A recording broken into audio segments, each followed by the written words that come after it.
అందరికీ ముక్కోటి ఏకాదశి శుభాకాంక్షలు. ఇక్కడ మొత్తం ఇప్పుడు సమయం 6:32 అవుతుంది సరిగ్గా. ఇక్కడ ఊరి చివర ఉన్నటువంటి శివాలయం దగ్గర ఉన్నా. ఇక్కడ మొత్తం శివాలయం చూపిద్దామంటే ఇగో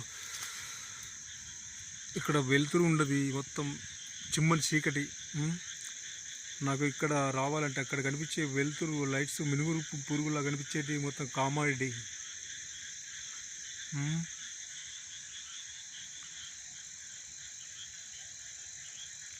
ఇది మొత్తం ఎట్లా అంటే ఊరు చివర ఉన్నది, కామెడీ చెరువు పక్కన ఉన్నటువంటిది.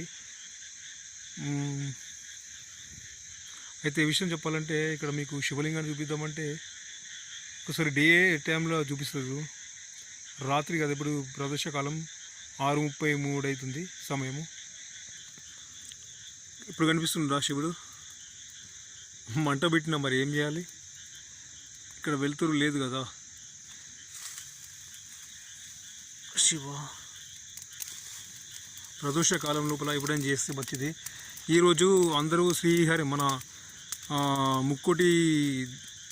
ముక్కోటి ఏకాదశి కాబట్టి ప్రతి వాళ్ళు ఈరోజు నామస్మరణ గోవింద కేశవ కేశవ గోవింద కృష్ణ దామోదర నారాయణాచ్యుత నారసింహ త్రివిక్రమ జనార్దన ముకుంద వైకుంఠ వామన వాసుదేవా పుండరీకదలాక్ష పురుషోత్తమోపేంద్ర పరమేశ పరమాత్మ పద్మనాభ మాధవాదోక్షాజ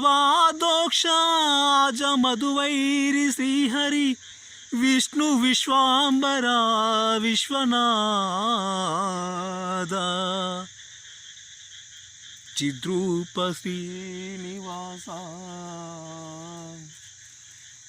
అంటూ ఇలా హరే రామ హరే కృష్ణ కృష్ణ కృష్ణ హరే హరే అనుకుంటూ జపించుకుంటూ ఉంటే ఆ వైకుంఠమే మన ఇంటి లోపలికి వస్తుంది అని చెప్పేసి నానుడి కాదు, నిజమైన నగ్న సత్యము. అంటే ఈరోజు మన ఏకాదశి వ్రతాన్ని ఎలా ఆచరించాలని మీకు తెలుసు కాబట్టి ఈరోజు మన ధాన్యాలు కావచ్చు, పప్పు దినుసులు కావచ్చు, మరొకటి ఇవి తినకూడదంట. పండ్లు, పాలు, సగ్గుబియ్యం లాంటివి తీసుకోవచ్చట.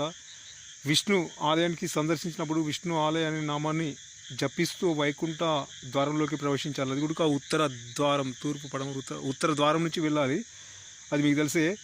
ఆలయంలో తీర్థప్రసాదాలు స్వీకరించుకోవాలి. హరే కృష్ణ మంత్రాన్ని మాత్రం జపించాలి కానీ తప్పకుండా. కనీసం మాట మన 108 ఈ యొక్క హరే కృష్ణ హరే మంత్ర హరే కృష్ణ హరే కృష్ణ కృష్ణ కృష్ణ హరే రామ అంటూ 108 సార్లు పఠించడం చాలా ఉత్తమమైనది చెప్తుంది. భగవద్గీత లేదా శ్రీమద్భగవతాన్ని పఠించాలి. ఇది నేను డే టైంలో అన్ని పెడతాను. ఓం నమ శివాయ. ఇక్కడ చీకటి మొత్తం చిమ్మని చీకటి. ఎట్లంటే నేను ఎక్కువ ఇక్కడ రావడానికి కారణం ఏంటంటే నేను శివరాత్రి సాంగ్ షూట్ చేసిన ఇక్కడనే 2022 లోపల. అప్పుడు ఈ మా ఊరు చిన్నమల్లడి మా ఊరి వాళ్ళ కూడా ఇక్కడ శివలింగం ఉన్నదా అని కూడా తెలియదంట. అప్పుడు చాలామంది వచ్చారు. అయితే మళ్ళీ నేను ఎందుకోసం వస్తున్నానంటే ఇక్కడ కూడా మొత్తం జనాలు రావాలి, ఈ ఊరి చివర ఉన్నటువంటి శివాలయం దగ్గరికి కూడా రావాలి అనేది నా కోరిక. మరొకటి నేను ఇది ఎందుకంటే శిథిలావస్థలో ఉన్నటువంటి శివాలయం, శిథిలావస్థలో కాదు శిథిలావస్థ అయిపోయింది శివాలయము. సరే ఉంటా, ఒకరోజు డే టైంలో పెడతా. ఓం నమ శివాయ, ఓం నమ శివాయ, ఓం నమ శివాయ, ఓం నమ శివాయ.